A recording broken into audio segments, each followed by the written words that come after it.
All right, guys, thanks a lot. Meanwhile, it's on to the 2011 NCAA Division III Outdoor Track and Field Championships for Moravian sprinter Eric Woodruff. The local product has high expectations as he's off to Ohio, looking to compete this Thursday through Saturday, looking to bring back some gold. The senior sprinter out of Pius X High School has been honored, being named Male Outdoor Track Athlete of the Year, fresh off his win in the 100 and 200-meter dashes at the Landmark Conference Championships and the ECAC Division III Championships. And as he heads off to nationals, he will have a target on his back, coming in as the two-time defending champion in the 200-meter dash. You know, I've been thinking about today's race for a very long time. The ECACs prior to this year, probably for about 2 years, have been a little rough for me. And, you know, I've been battling injuries all year from the indoor season and the outdoors. I'm glad that my leg was able to cooperate with me for today, finally. You know, running 20.97 is very encouraging, especially going into next week for the national championship.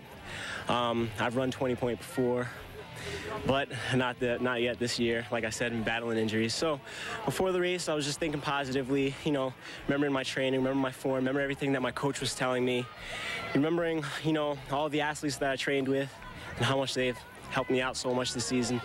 And, you know, when the gun went off, I just went out and did my best. Drove, stood up, paid attention to my technique and mechanics, and then just tried to finish strong. I'm currently ranked, I think, number 2 or number 3 in the 100 with 10:48, and this time will put me number 1 for the 200, which, you know, in the past 2 years I've been able to win.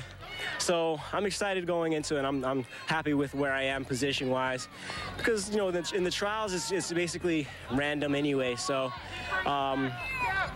hopefully, you know, from the trials I'll be able to be seeded number 1 for the 100 and the 200, and, you know, just take it day by day and compete to the best of my ability there.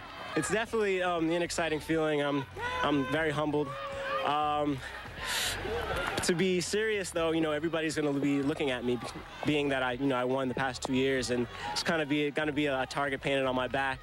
But, you know, I know most of the guys that, you know, I've run against for the past couple of years, so, you know, everybody's friends and stuff like that. And when it comes to competition, you know, everybody expects the other person to bring everything that they've got. So I'm feeling pretty confident right now, but once again, you know, I'm just going to take it, you know, day by day. I know on any given day, anything can happen. So I'm not going to take anybody lightly out of nationals, and I'm going to do the best that I can, just like in any race that I run. So his times as he heads off to nationals: 100-meter time of 10.48, 200-meter time of 20.97. Again, back-to-back national champions for him. And if he takes you and I in a race, we're still at the starting line, and he is off to the finish line. Yeah, we're maybe at the midway point for a sprint. When we come back, FC.